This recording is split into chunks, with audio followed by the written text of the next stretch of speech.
വിശുദ്ധ മാർക്കോസിന്റെ സുവിശേഷം 15-ാം അധ്യായം 22 മുതലുള്ള തിരുവചനങ്ങൾ. തലയോടിടം എന്നർത്ഥമുള്ള ഗൊൽഗോഥായിൽ അവർ അവനെ കൊണ്ടുവന്നു. മീറ കലർത്തിയ വീഞ്ഞ് അവർ അവന് കൊടുത്തു. അവനത് കുടിച്ചില്ല. പിന്നീട് അവർ അവനെ കുരിശിൽ തറച്ചു. അതിനുശേഷം അവർ അവന്റെ വസ്ത്രങ്ങൾ ഭാഗിച്ച് ഓരോരുത്തരും എടുക്കേണ്ട വേദത്തിന് കുറിയിട്ടു. അവർ അവനെ കുരിശിൽ തറച്ചപ്പോൾ 3-ാം മണിക്കൂറായിരുന്നു. യഹൂദരുടെ രാജാവ് എന്ന് അവന്റെ പേരിൽ ഒരു കുറ്റപത്രവും എഴുതി വച്ചിരുന്നു. അവനോടുകൂടി 2 കവർച്ചക്കാരെയും അവർ കുരിശിൽ തറച്ചു. ഒരുവനെ അവന്റെ വലതുവശത്തും അപരനെ ഇടതുവശത്തും. അതിലെ കടന്നുപോയവർ തല കുലുക്കിക്കൊണ്ട് അവനെ ദുഷിച്ചു പറഞ്ഞു, ദേവാലയം നശിപ്പിച്ച് 3 ദിവസം കൊണ്ട് വീണ്ടും പണിയുന്നവനെ, നിന്നെ തന്നെ രക്ഷിക്കുക, കുരിശിൽ നിന്ന് ഇറങ്ങി വരിക. അതുപോലെ തന്നെ പുരോഹിത പ്രമുഖന്മാരും നിയമജ്ഞരും പരിഹാസപൂർവ്വം പരസ്പരം പറഞ്ഞു, ഇവൻ മറ്റുള്ളവരെ രക്ഷിച്ചു, തന്നെ തന്നെ രക്ഷിക്കാൻ ഇവന് സാധിക്കുന്നില്ല.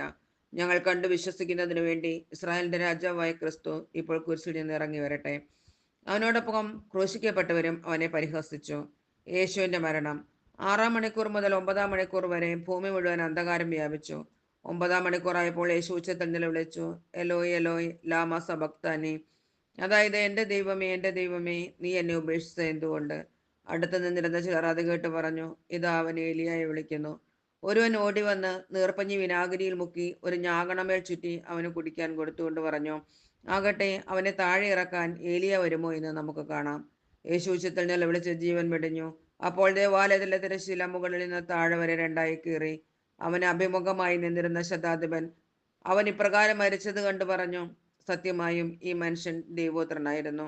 ഇതെല്ലാം കണ്ടുകൊണ്ട് ദൂരെ കുറെ സ്ത്രീകളും നിന്നിരുന്നു. സഹോദരങ്ങളെ, ഇന്ന് ദുഃഖവെള്ളിയാഴ്ച.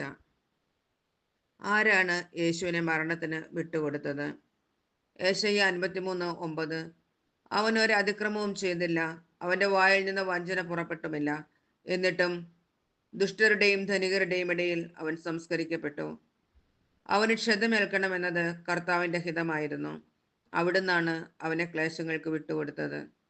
യോഹന്നാൻ 3:16 പറയുന്നു, എന്തെന്നാൽ അവനിൽ വിശ്വസിക്കുന്ന ഏവനും നശിച്ചു പോകാതെ നിത്യജീവൻ പ്രാപിക്കുന്നതിനു വേണ്ടി തന്റെ ഏകജാതനെ നൽകാൻ തക്കവിധം ദൈവം ലോകത്തെ അത്രമാത്രം സ്നേഹിച്ചു. നമുക്ക് ദാനിയേൽ അച്ഛൻ പഠിപ്പിച്ച പ്രാർത്ഥന ഏറ്റുചൊല്ലി പ്രാർത്ഥിക്കാം. കുരിശിന്റെ പ്രാർത്ഥന. യേശുവിന്റെ ത്യാഗത്തിന്റെ മഹത്വം മനസ്സിലാക്കുന്നതിനായി പ്രാർത്ഥിക്കുക. യേശുവെ, അങ്ങയുടെ കുരിശുമരണത്തിന്റെയും പീഡാനുഭവത്തിന്റെയും ആഴം ഞാൻ മനസ്സിലാക്കട്ടെ. അങ്ങ് എത്രമാത്രം സ്നേഹിച്ചുവെന്ന് എനിക്ക് വെളിപ്പെടുത്തണമേ. എനിക്ക് ലഭിച്ച രക്ഷയ്ക്കായി അങ്ങ് സഹിച്ച വേദന ഞാൻ ഒരിക്കലും മറക്കാതിരിക്കട്ടെ.